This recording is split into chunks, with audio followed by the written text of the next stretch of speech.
Are you tired of watching shows that only give you general social media theory and expect you to figure out how to apply it to your own industry? Join us for this week's episode of Social Chatter, the industry's longest-running social media marketing news talk show. Not only will you learn the latest breaking news, but you'll also gain practical advice on how to apply it. Now here's your host, Christian Karasevich. Hello, everyone. Welcome to Social Chatter, your weekly social media marketing news talk show. I'm Christian Karasevich, CEO and founder of socialchefs.com. And we're excited to welcome you to episode 200. And let me make sure I got the number right. I think this is 298, right, Sarah? So 298, inching closer to that magical 300 number. I've been doing this for quite a few years, as you can tell from our intro video. But really excited. There's always something new going on every single week in social media. I mean, like literally, before the show, we had other news that also came in. So we're always trying to cover the latest breaking news to help keep you on the cutting edge of digital marketing. So with that, I'm going to go and bring on Sarah Monroe. And for those who don't know Sarah, she's my co-host on Social Chatter. And we are going to kick things off with some Facebook news this week. So, Sarah, it's fantastic having you join us yet again. Hey, yes, yeah. Happy July 1st, or as I'm saying, 2021 and a half. We're at the halfway mark through the year. And of course, social media does not stop with the changes. So I'm sure we're going to see a lot of news in this next week. By the way, just a couple of quick notes here. Yeah, so Sarah, so Letitia's saying, she loves my setup. I did make a few adjustments here, by the way, and these were literally made this morning.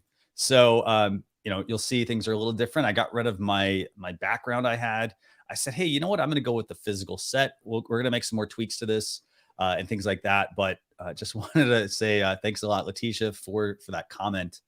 So who do we have this week, Sarah, in the, I want to say maybe it's the hot seat, I guess. Who's our guest this week? Our guest joining the conversation this week is Fain Brandt. And she describes herself as an expert in connecting and cultivating your networks, your professional networks. But she adds that third C, which is really, really important. And that's convert. So how do you cultivate great connections that actually convert into relationships and business? And let's bring her right on. So welcome, Mary. Hello, good morning. You guys know it's like 7 a.m. where I'm at. So I had to get up extra early to do this. And for Christian, I'm here for you, dude. Sarah, thank you so much for that introduction. I'm excited to be here. I love the show. Great. Great to be here. Great to learn what's going on in the social media world because it changes friggin' daily or hourly and it's hard to keep on track of it. So this show gives you, the high level of what's going on. Fantastic. So exactly. Thanks so much for joining us. And yeah, sorry about the early call time. For you, again, dude. For you. We do give people, by the way, a window and we have had people book it sometimes they they want the much later time because they're on, on the West Coast. I didn't see that option. Sometimes they're, you got the latest just make one, a special actually. request and we'll get you on. Yeah. Yeah. Look how big my. Whoa, that is quite the big mug. I mean. It was only filled to here though. I think my mug is the size of the bottom part of your mug. Yeah. So. Yeah. And it's empty. Oh. So sad. Sarah, I'm going to turn it over to you. Let's kick things off and let's talk about what's new this week. What do we have going on in social media land here? Right. So what's new this week? We picked as our top item of the week. Of course, things changed Wednesday night, right? That's how fast social media news is moving these days. So this week we chose as our top item Facebook Bulletin, which is a subscription service for Facebook. So what they've done is they've selected, they've handpicked experts. So these are public figures, journalists, academics, experts in certain fields that you can subscribe to. So trusted content, they vetted these folks. Right now, it's only in the US. It is a beta version of it. And what you do is you subscribe to it. So some subscriptions are free. Some subscriptions are a hybrid, so you can get some content. And then there will be some more exclusive content that you can pay for. And what that does is supports the creator. So Facebook is letting you use Facebook Pay to subscribe to these. They're not taking any cut. They're saying that we're not taking any part of that cost at launch, which means maybe that leaves the door open for maybe they will. But really what I've looked through is you're able to subscribe to folks, and then there's more features behind a paywall. So it's really going to give you a chance to get a news feed from people that you really want to hear about and really want to follow. So this, when you subscribe, it actually becomes an email that's sent to you. You can't get to this through Facebook. So that's an important thing to think about. If you want to find it, you have to go to bulletin.com.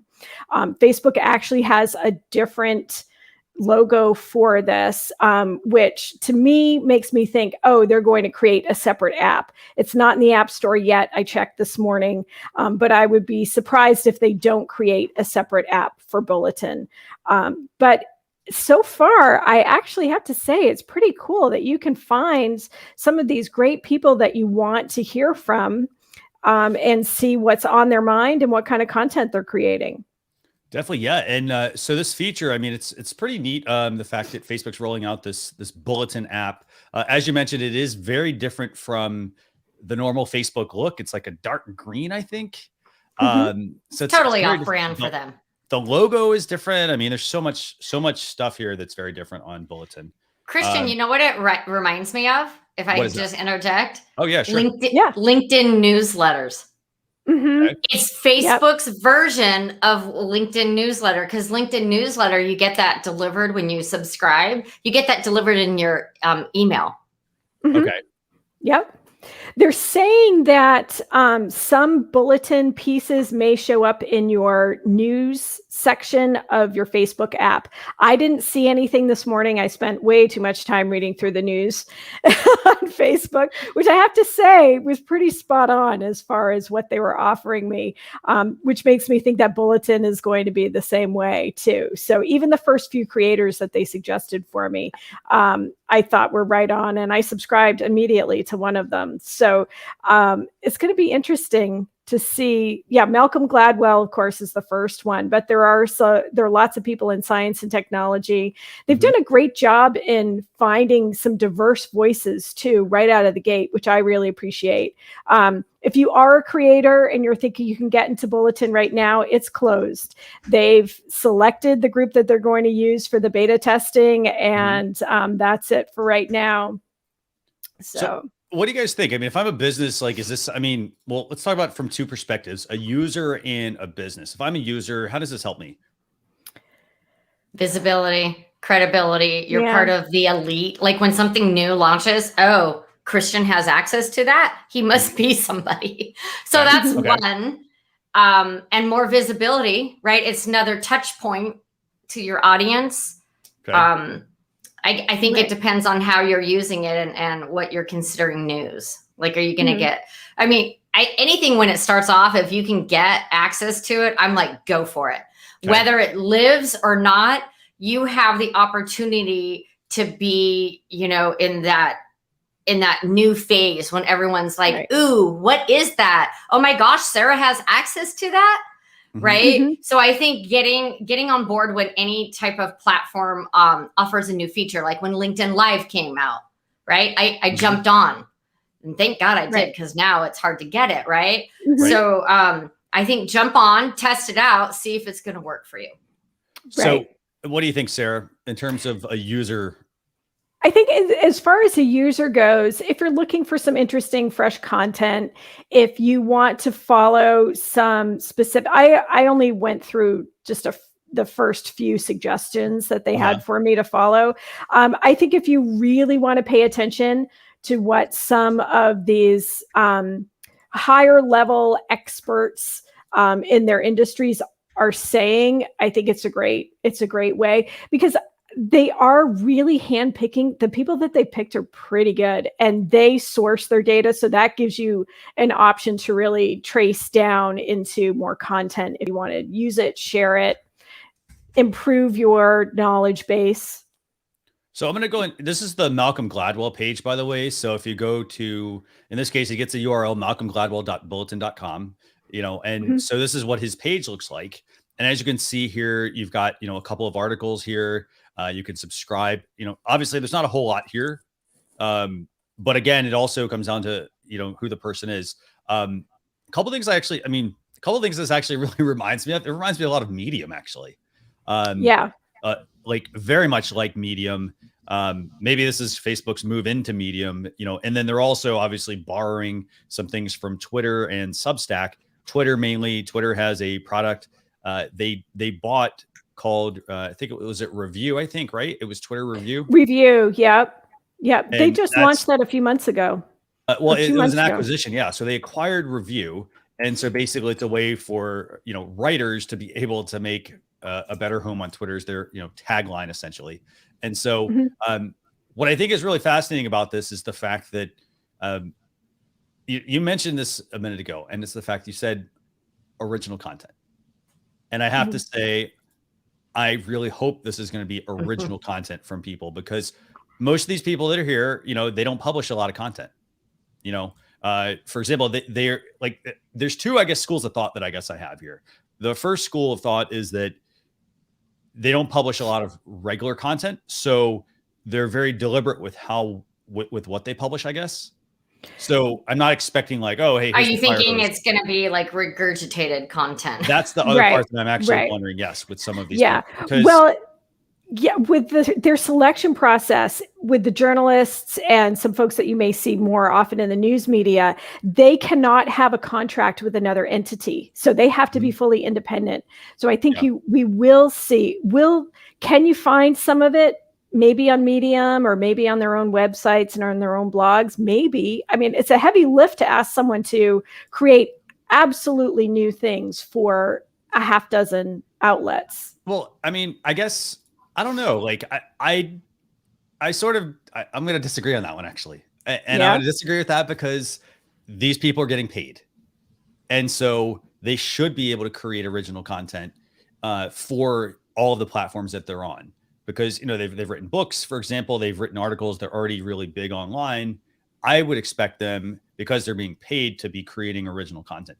For example, I'm going to bring up this Erin Andrews article here, for example. I don't know if I'd subscribe to this. Like, she's formerly, I think she was formerly with ESPN at one point as a reporter. She didn't write very much, actually.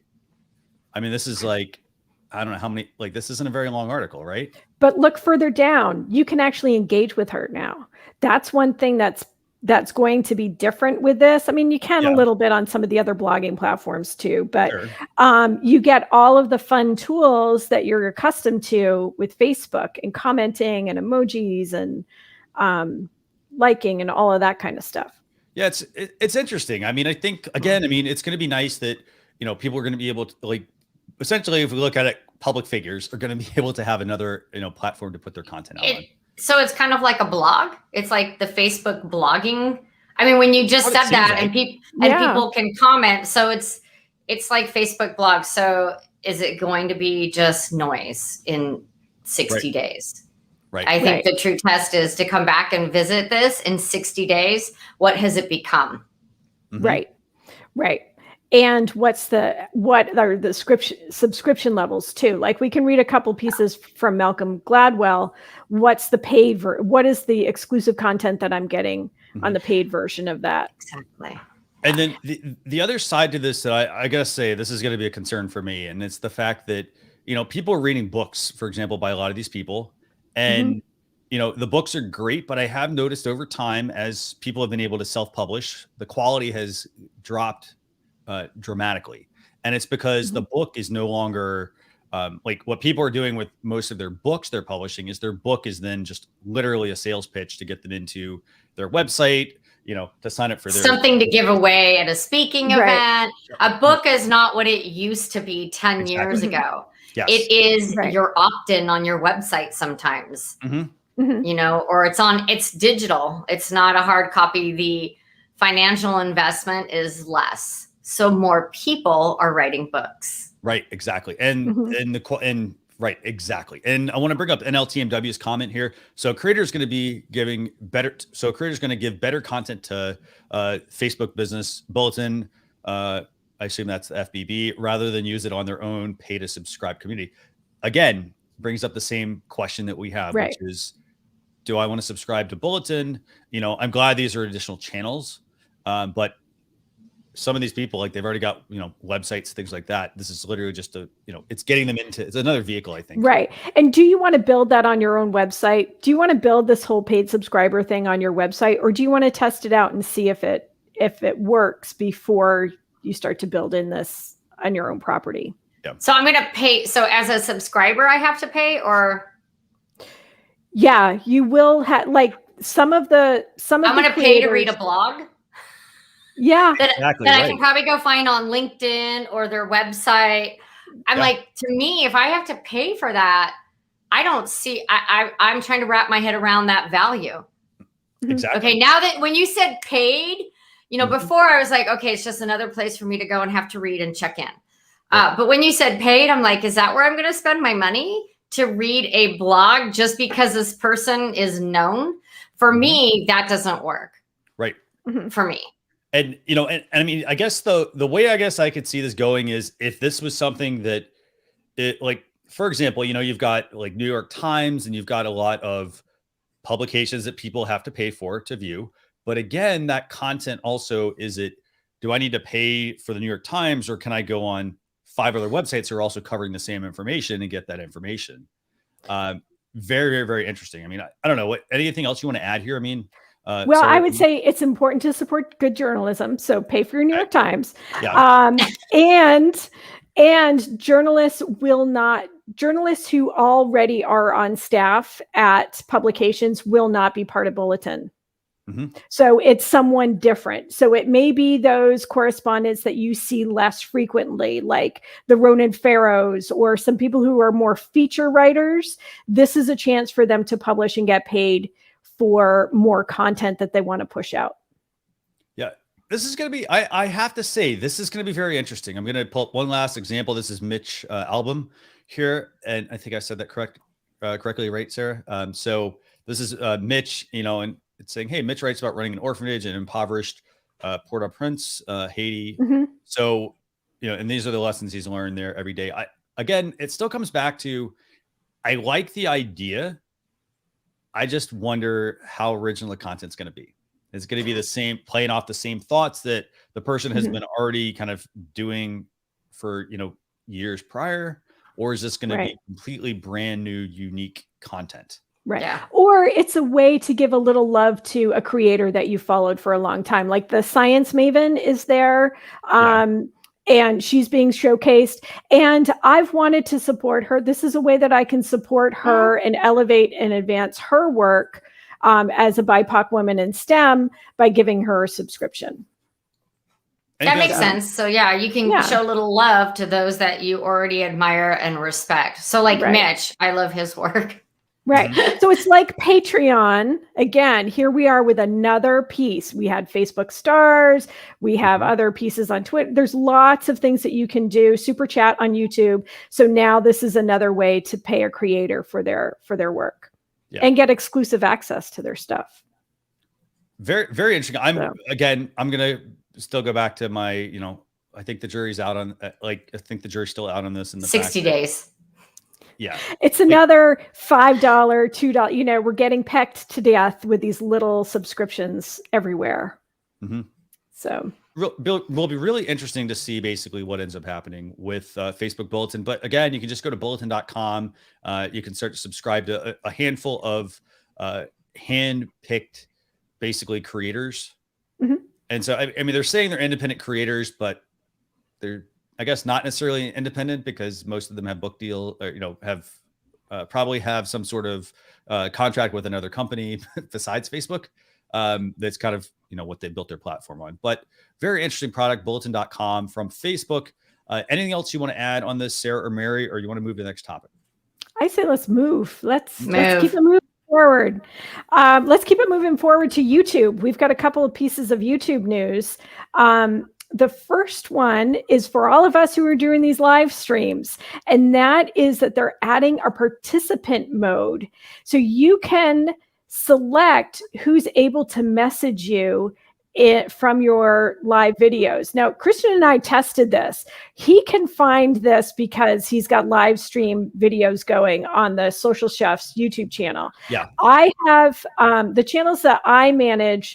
Some are for kids only, some are for nonprofits. We don't do live streaming, so we don't have this access. This is on a video level. Mm-hmm. And so you have to scroll down. Remember when we were talking a few weeks ago about where to turn off clipping? It's sort of in that area. So if you're on the details page of your video, you need to scroll down, see more information, and then you're going to get this participant mode. So you can let anyone send you messages, or you can let subscribers, and you can pick the amount of time that people have been subscribed to your channel. And Christian, I think this screenshot came from your account. And it did, yes. It's the only screenshot that I've seen that shows that little drop-down option. So this is really beating out the bots and the trolls. If someone wants to message you, they have to commit to your channel, and you pick how long that commitment is. So it can't just be a bot that's just racing through YouTube, or a troll that's just wanting to be hateful. So I think it's a really interesting way to cut down on the noise that we're getting in social media. And Mary, I'm sure for you, I mean, a lot of us, we get these random messages on every single platform that says, hey, it's so great to see you, or I just found your channel, and I'd love to tell you about how I can better edit your videos, or how I can do this, right? I'm on board for this. I didn't even know that this was an option. So after this show, I'm jumping over. I'm going to, find it. I'm going to turn it on, because I get spam over on YouTube, and I can't even understand it. Like, it's in foreign code.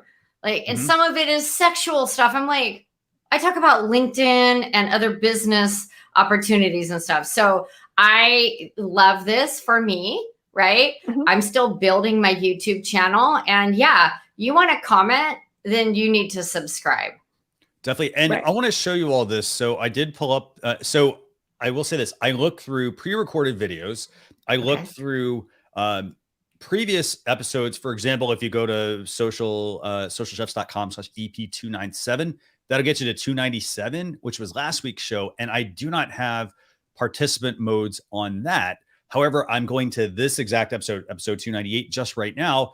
And this is what I'm seeing here, basically. And so this is the participant mode section.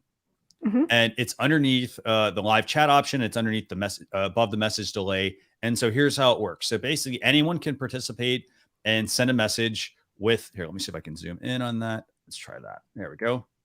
So this is the anyone option. So basically on this video, anyone can participate and send a message, or I could say subscriber only. And then when I check that option, this is where I get that drop down of options. So I could say subscribers who have any duration of length of being a subscriber. So like they literally could have just subscribed. I could set to 1 minute, 5 minutes, 1 minute, because what some people will do is they will subscribe and then they will unsubscribe, for example. Little tricks like that, because they want to get seen on your radar, 5 minutes, 10 minutes, 20 minutes. And if I pick custom, I can select a time frame from literally 1 minute all the way up to 60 minutes. Now, is this commenting or is this messaging? My understanding is that it's messages. It's just messaging. Okay. Yeah. So it's people to be able to send you messages. So they can have participants who can follow your channel for a set amount of time, and then they can send you messages. So I think this is actually a good thing, because, you don't necessarily want somebody to all of a sudden subscribe to your YouTube channel and then just start blasting you with messages, or just start blasting you with messages to begin with. Right. So instead, yeah, go ahead. I was going to say, especially when you go live, there's a lot of these platforms, when you go live, you suddenly raise, and intentionally, the platforms want to push people going live to have this real-time interaction with accounts. And so you sort of raise to the top as far as the algorithms go. So you're featured as a live video. So what's great is that you don't get spammed while you're doing this live video. Right. You want to have thoughtful comments, not random crap in the comments, right? Or messaging. Right. I'm sorry. You want to have thoughtful messages, that they put some thought behind it. It's not just like Letitia said, being asked to be someone's third wife. Like, hello, there's trolls on every platform. So I like that YouTube and other channels are starting to put in features where you have a little more control. Definitely. Right. And NLTMW is asking, how does messages show up on the creator side? So basically, this may, by the way, maybe part of the community tab that's on the left side. So on the YouTube interface, there's a community side if you have that enabled, and then there's a messages tab. And then you can check the types of messages that you can get. For example, approved messages, filtered messages, and sent messages. So it could very well be tied to that. It doesn't say directly if it is. They're just calling it participant mode. So, but those controls are on the detail tab of the video. Yep. You don't have to go to that left side column. It's within that more information. Yeah. So very interesting. I mean, again, I'm looking at some really interesting comments here. I mean, so let's see, that was from Letitia's asking, what should I select for the minimum subscribe time? What do y'all think, by the way? Sarah, what do you think? At least 5 minutes. Make them work for it a little bit.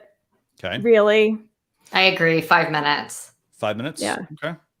Christian, what do you think?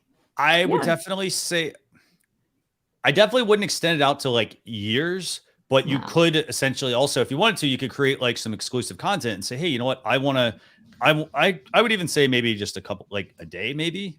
I think I'd go for a day. And that's because I want to see if somebody's actually like essentially loyal. Like if they want to still be part of my channel, or like, you know what? They literally just subscribing, let it run its course and then, unsubscribing. So I'd probably go with something like that. So, I think it depends on what you're getting too. And, to Letitia's point, I work with a lot of women-centric gender equity nonprofits, and the hate that we get, the messages and the negativity that we get, it's worth really looking at and saying, okay, people have to work for it if they want to message us. So let's cut down on this. So, and I don't think you see it with, channels that are for kids. I don't see it on the channels with the content that I have for kids, because YouTube really restricts those interactions. So there are many videos that people can't even comment on because I have the channel settings for kids. Yeah. And what I'm going to do, by the way, so, this is episode 298. What I'm going to do next week is I want to test and see if this is something that disappears or if it stays there. For example, because I only see it on the existing live stream. I didn't check any other option. I literally just put it up on, I just went in and edited the video and I saw it there and I was intrigued by it. I haven't seen anyone else talk about participant mode as well. So there was nothing else that I checked. It literally just showed up. So pretty fascinating feature. So Sarah, you mentioned we had some other YouTube news as well we wanted to talk about. We do have YouTube news, and this is really important for anybody who uses unlisted videos, especially on exclusive content landing pages and things like this. So listen up if you use a lot of unlisted videos. YouTube, any videos that were posted as unlisted before January 1st of 2017 are going to be moved to private. So let's remember what unlisted means. Unlisted on YouTube means if anybody has the link, they can access that video.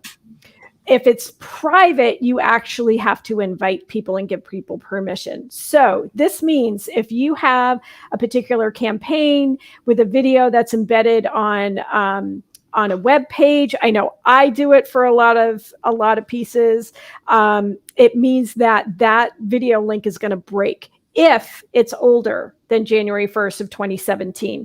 Anything beyond that, YouTube has already updated some of the privacy settings. One of the things that they did and why they picked 2017 is that in 2017, YouTube made it much harder to guess unlisted video URLs because a lot of people were finding them just by guessing them.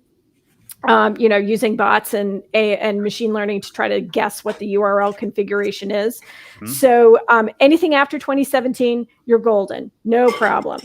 And if you want to opt out on your channel, if you follow that link that Christian tweeted out on the Social Chef's Twitter handle, if you go to that bit.ly link, it explains it, and it also gives you a form. So you can opt out your videos with that form. YouTube does recognize that taking this away may be a challenge for people who have a lot of unlisted videos that they use for maybe lead generation or exclusive content or something like that. So for that, use the form. Anybody else, go through your channel, just see if there's something that may be a problem. I was really worried about this. I use a lot of unlisted videos. And fortunately, the majority of them are newer than 2017. Same here. When you said that, I was like, wait, what was that? Because I'm like, oh, we're going to be using them for something coming up. And I was like, but you said 2017, so I'm fine. So, phew. Yeah, and this is going to be interesting. So if I'm let's talk about this from the perspective of a business, I guess. So if I'm a business, how does this impact me, Sarah? Okay, so we'll use an example, right? I have a landing page. I give away something for free on my website, right? It's on a particular page, but it's for someone who completes a form on my website. So they have to say, okay, I want this content. I get their contact information, their email, builds my email list, right? Then they get an auto respond email, right? And it has an unlisted YouTube video embedded in that page, right? So no one who hasn't given me their email can potentially get that URL. So that's exclusive content for someone in exchange for their email address, right? If that video is older than 2017, that link is going to break. It's not going to work anymore. You're going to have to either re-upload your video to YouTube. Who wants to do that? Complete the form to opt out if you have a lot of them, or rebuild your campaign. Okay. 2017, that's quite some time ago. So I would think that anything, if you were doing some kind of opt-in like that, you would have redone it because it's dated, right? Right. And, for those of you who want to look and see what videos you do have that are unlisted, I mean, all you have to do is go to pretty straightforward. Just go to your YouTube channel. Again, I mean, you can go I'd go into YouTube Studio and then go under my videos. And then I would actually try to set a filter, actually. Let me see if I could. Yeah, it's right down that center column. You can see what's private, what's public, what's. Right. Yeah. For example, that's helpful because a lot of people do that, Sarah. They, you record a training video. A 3-minute, 5-minute training video of a training course. You're like, hey, get module 1 free. And you do that and you put it up on YouTube, hoping, they're going to watch that. You're so awesome. They're going to buy your course or whatever it is. Yeah. So, And for some things, like I have some event archive videos that are only available to people who bought tickets or who donated. So, I mean, for those, we had some awesome keynote speakers. So there may be some people who want to go back and listen to those pieces, especially as those speakers may move along in their life story. So when they die, right, people can say, oh, I really remember them and I want to hear that speech. But so there is some things that are older than 4 years, but some things are timeless. So there is some evergreen pieces that you may need to redo, like how to use, if you have a specific tool or something within your products that has a timeless tutorial video, you may need to make some changes there. Definitely. Or fill out the opt-out form. Yeah. And I just went through like our videos, for example, and under my unlisted ones, I don't have any that are just native uploads. Let me check our live streams real quick, actually. And this is how quick it is. I mean, I'm literally doing this right now on the show. Now you're going to make me want to do that, but I'm going to focus on the show. So super easy. You just go to your YouTube channel.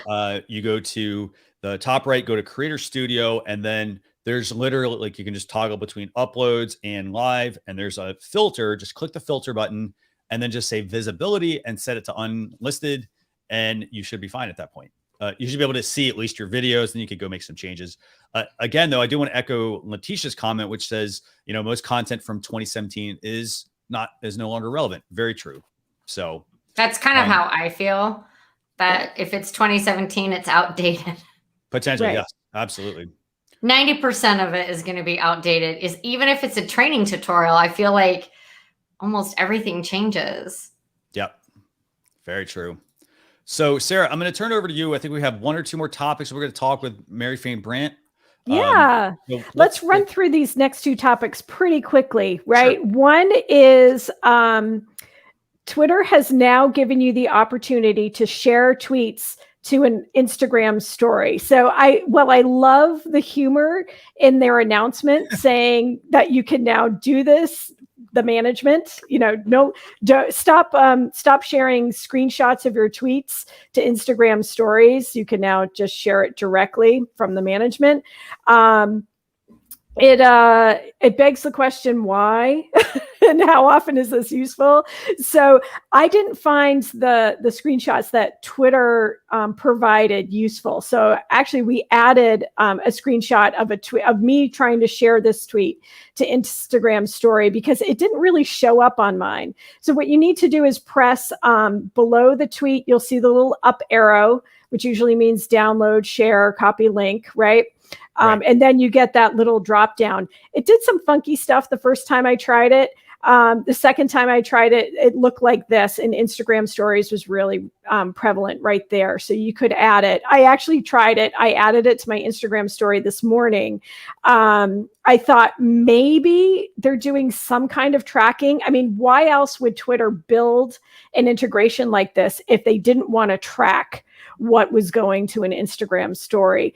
But once you're in Instagram story, you can't click on it. There's no functionality that somehow leaps you back to Twitter to see more of the content or something like that. But it's interesting. I think it's Twitter wanting to know how often this happens, right? Mm-hmm. To somehow measure engagement with a tweet. Otherwise, why would they? And I'd also say, why would you be sharing so many tweets to your Instagram stories either, too, right? There are two different ecosystems, two different user bases.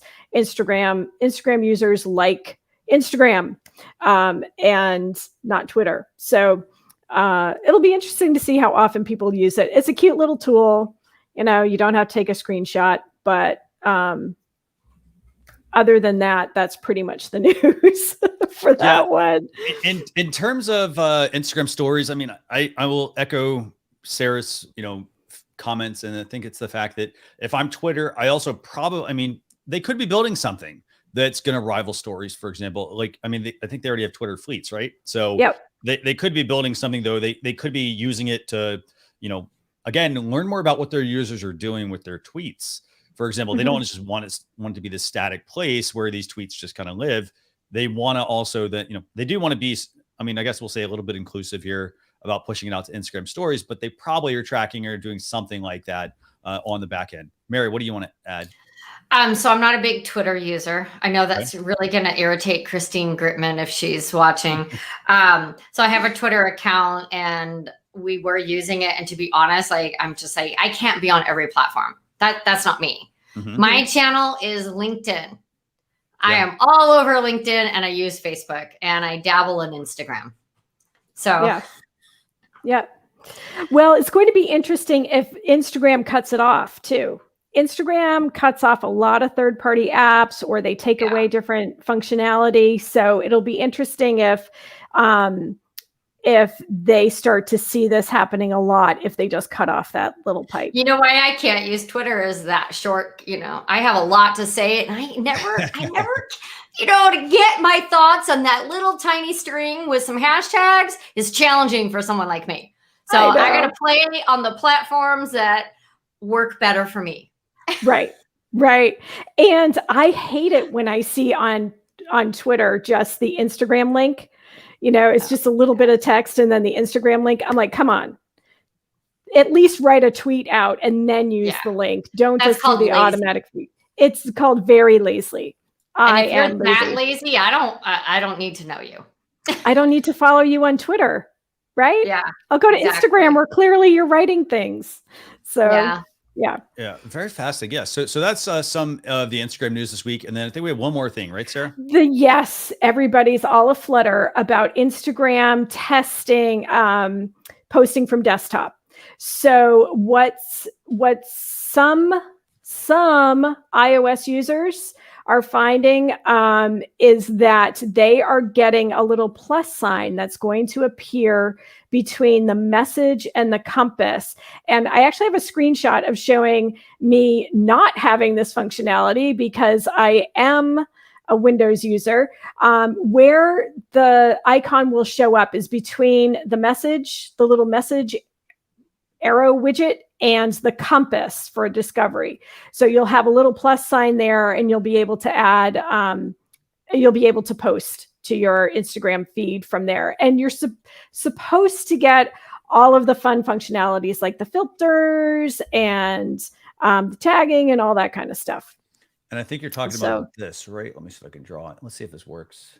By the way, I'm testing this out. I'm not sure this is going to work. We're testing out, we talked about this. Actually, what Christian is testing is Canva presentations. We're actually finally testing them live. And so, it's going to show up right between message and... Let me see if I can draw on screen. Right around here, I think. Oops. Yeah, it's not going to let me actually draw. It's not going to let you do it live. Well, but hey. We've got a little... Canva tutorial at the same time with this. So it's going to be interesting. For me, I would say use Creator Studio. Creator Studio is awesome. And Business Suite now has Creator Studio integrated in it. If you're not using something like Agora Pulse or Sprout Social or any of the other services that let you post to different social media platforms, Creator Studio is awesome.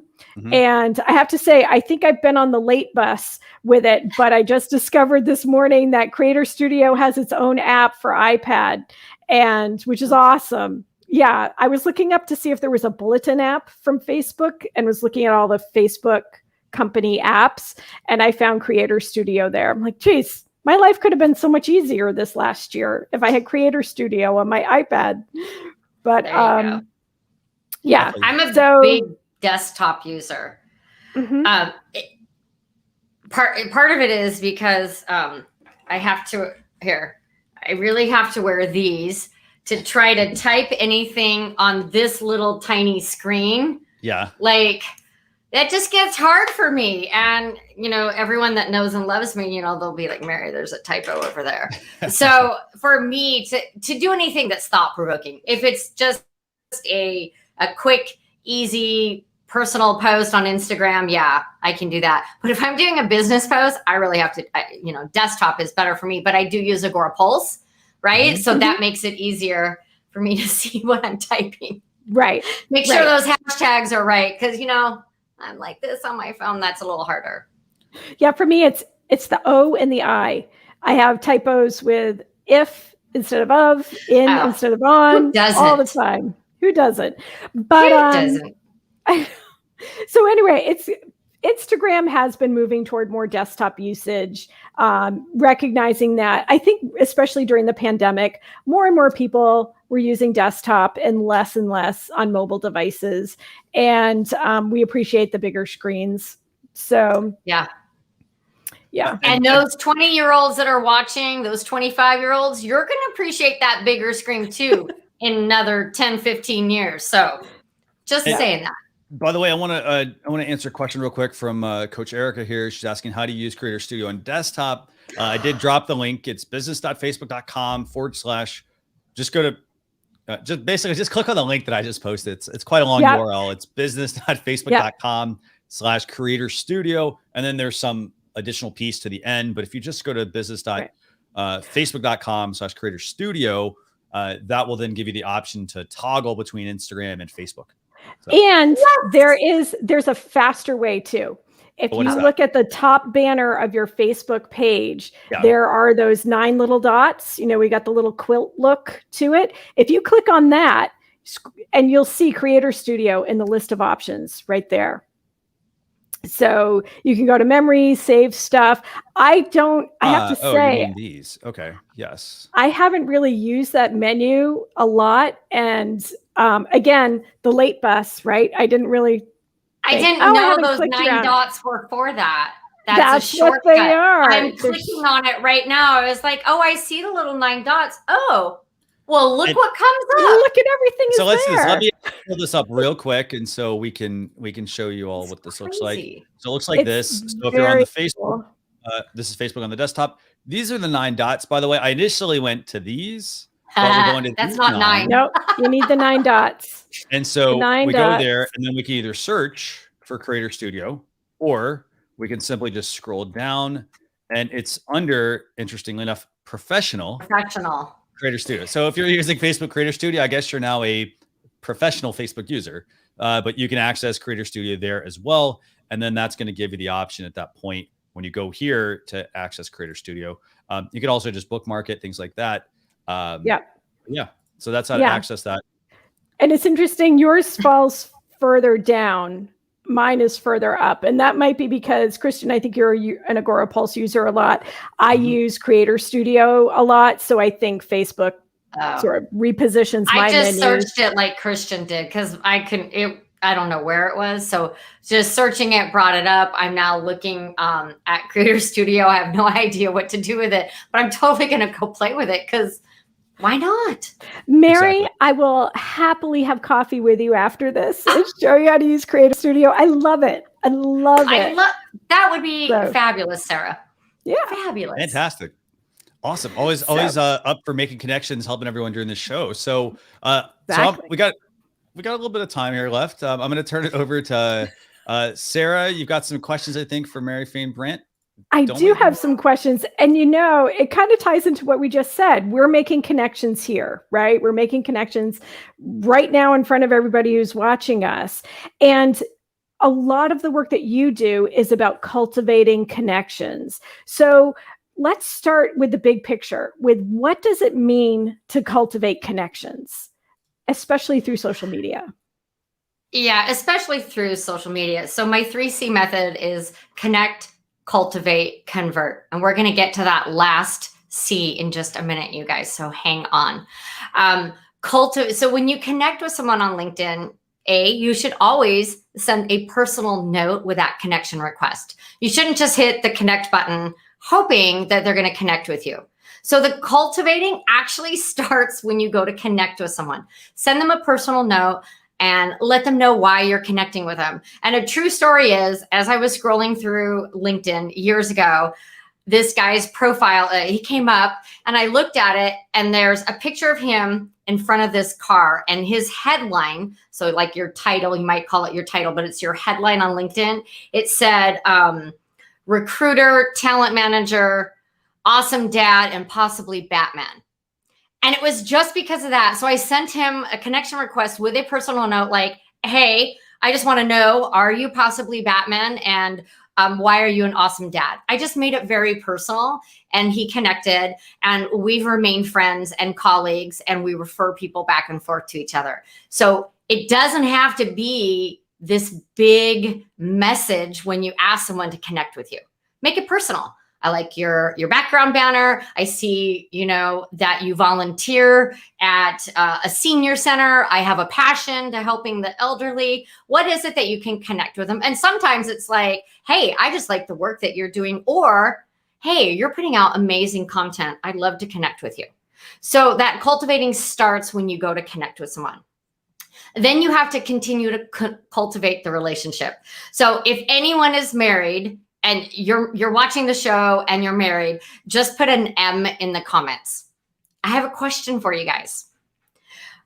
On your first date, did you get engaged? That answer is probably no, right? I'm pretty sure it's no. So if you don't get engaged on the first date, why, when someone connects with you, would you send them a sales message?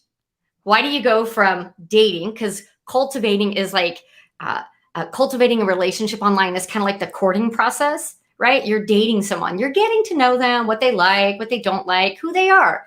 Because you guys, behind every profile, there's a person. You have to remember that. We have to bring back the H to H factor, human to human. There's someone behind the profile. Treat them as a human and not just a picture or just a profile on LinkedIn. Get to know someone. So the cultivating is getting to know, hey, Christian, I know that you do live streaming. What are your favorite platforms? You know, and it doesn't, we're using StreamYard. We both happen to love StreamYard, but it could be like, hey, what are your favorite tools? I'm looking to upgrade. Christian, what part of the country are you living in? Hey, where is the best place that you want to go, like for coffee where you live? Because I saw, you know, buy a coffee, support them by buying a coffee. Cultivating the relationship means putting some effort into it and getting to know the person. And then when we go to convert, so we connect, cultivate, convert. Now I want to change your mindset on what that word convert means. You're probably thinking, okay, Mary, how do I convert them into a client? I want you to change convert to client to convert to opportunities. We have to rethink what the word, when we say convert, we think clients. I want you to think convert into opportunities. What opportunity is right here by meeting this person? Like Sarah and I just met. She's awesome. We're going to be cultivating our relationship. I'm going to get to know her, see how I can help her. She's probably going to show me this creator studio thing. That's cultivating the relationship, getting to know each other. When you go to convert, the convert is the opportunity. How can you serve each other? Maybe you'll maybe you'll collaborate on a project. Maybe you'll be an associate producer on a show. Maybe you'll do an introduction for them. Maybe they'll do an introduction for you. Maybe you'll be on their Facebook show, their LinkedIn live show, their YouTube channel, or a podcast, or a speaker at an in-person event, because those are coming back. Or an online event. The opportunity is not always to convert into a client. We need to think convert into an opportunity. Maybe they're going to be a brand ambassador.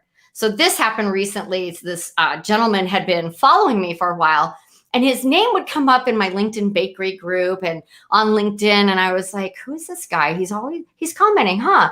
So I got to know Bez, who is this amazing recruiter and talent manager. And he's actually going to be on the panel discussion of LinkedIn Remastered, my upcoming masterclass series. That's cultivating the relationship and converting that into an opportunity for both of us.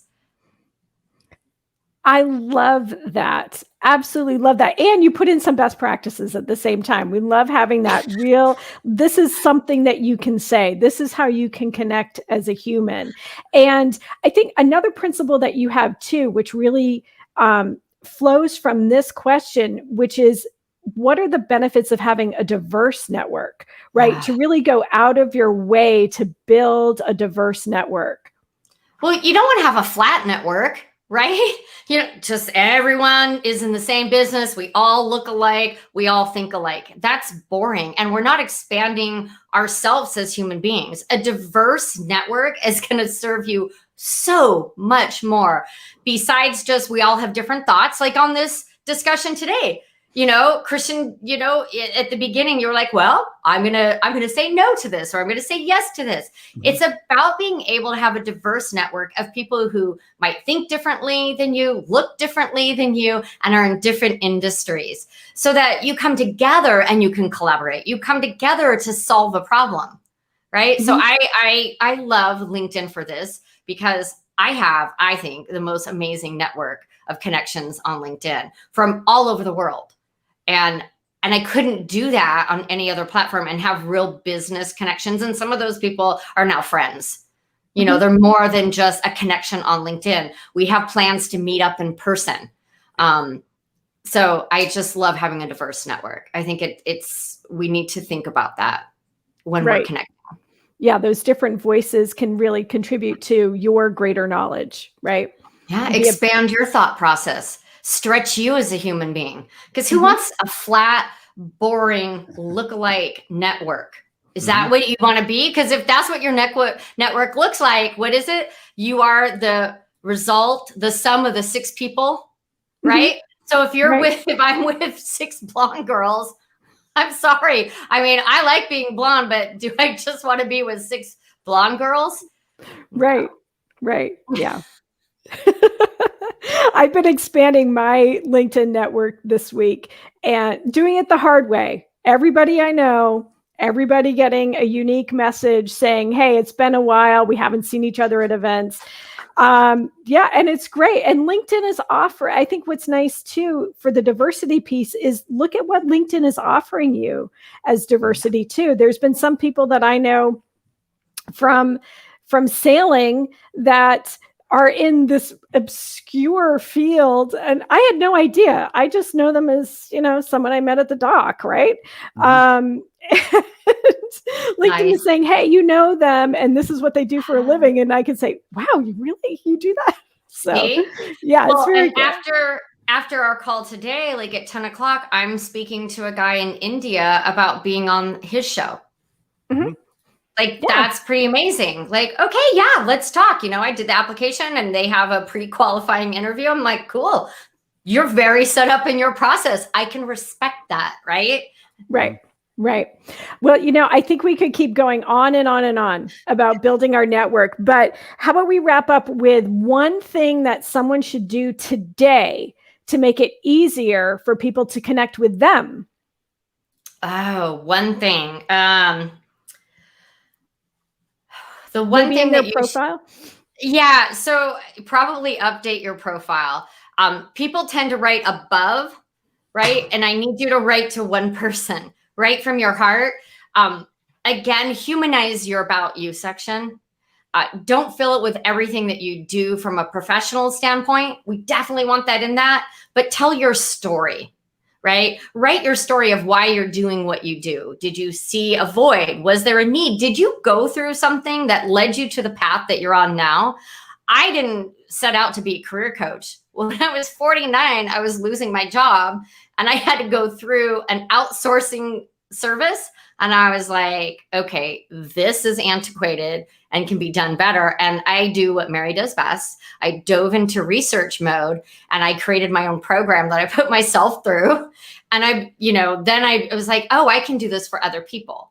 And so that's really how I got my start. So tell your story in your about you section and humanize it. Right from your heart, right to one person, and you'll get more eyes on your profile and you'll get more quality connections. We're not trying to be Kim Kardashian over here on LinkedIn. It's not about your Instagram numbers or your LinkedIn connections, right? What I want you guys to think about is quality connections. Excellent point. Yeah. And it kind of goes back to, I think, what we talked about earlier, which was, Facebook Bulletin. We talked about how people were, you've got a number of influential writers, for example, they're now being given an additional platform. And you don't see those people publishing every single day, for example, or maybe they are published. Everybody tends to publish differently. Some people will publish once a month. Some will publish once a week. Some will publish once a day if that's their thing. But what they focus on is they focus on the quality of the content. So they're not like, just put it all out there, see what sticks. They're very deliberate with their messaging and what they're publishing. Yeah. It's always quality over quantity. You do need to post on LinkedIn to stay top of mind and tip of tongue. When you only post, every other week, you're not going to get the ROI that you want. When I'm working with my clients, I'm like, twice a week is a great starting point. Quality. Right. Quality. Exactly.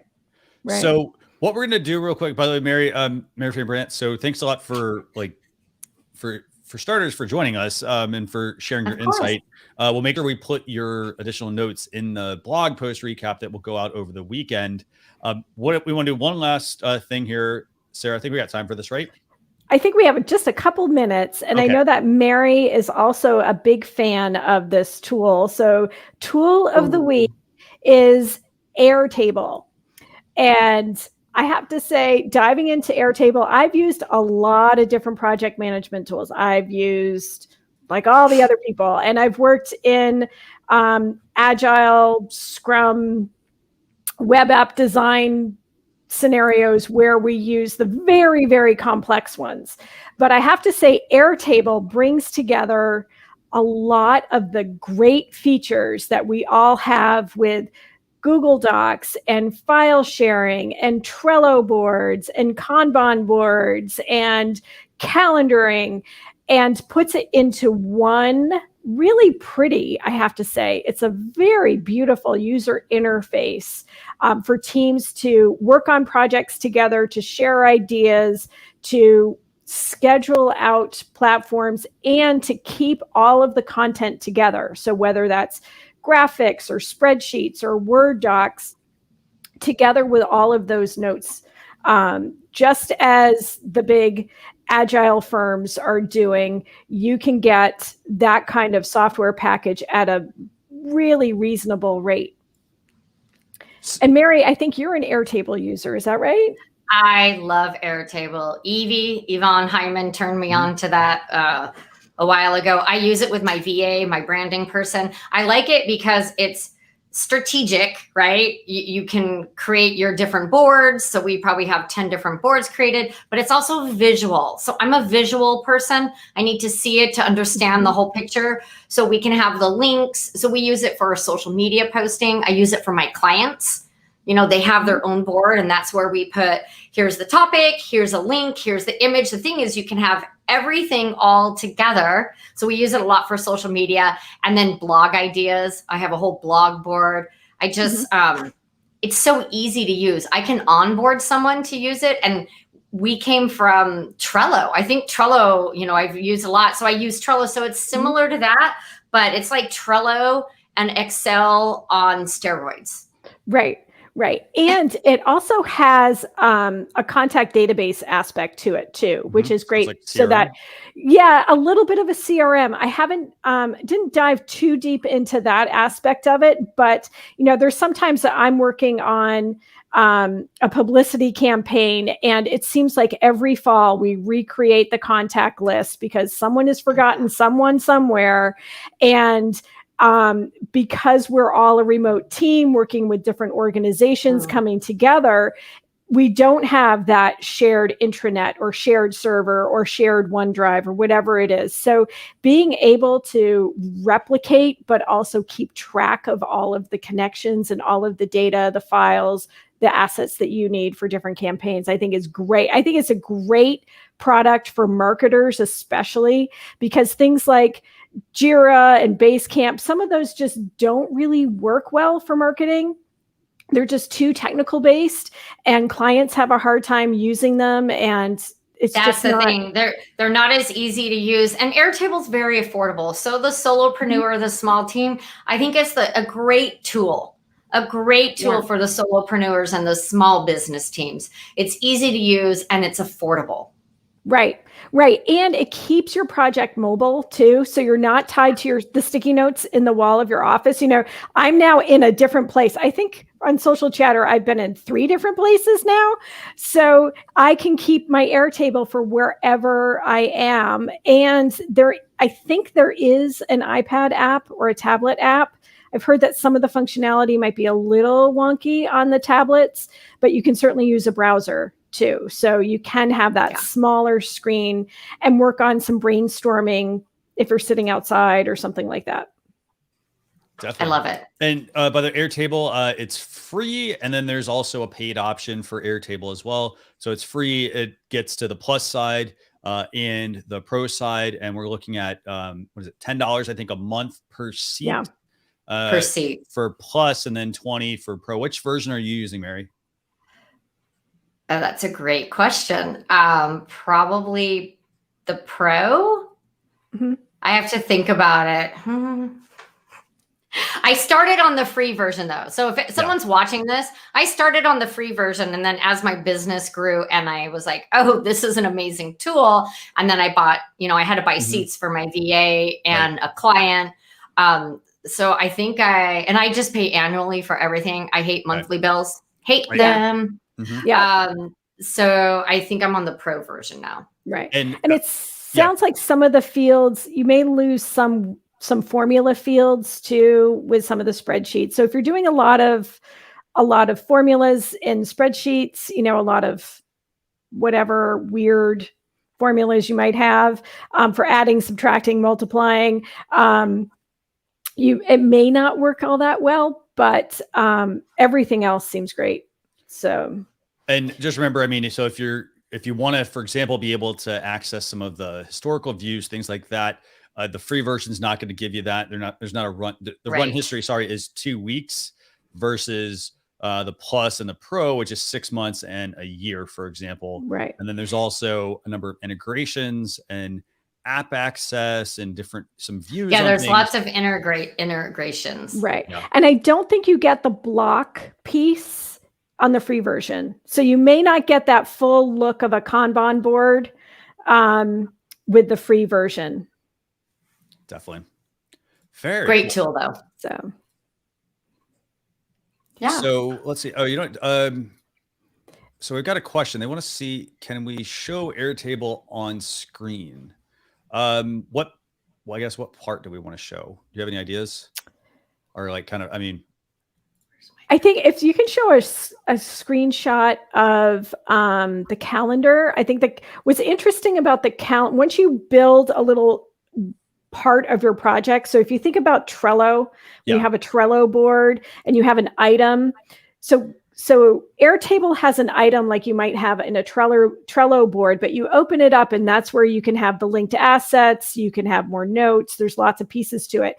But if you change, and that will show up on your calendar if you actually put a date tied to that. So let's say you have a social media post.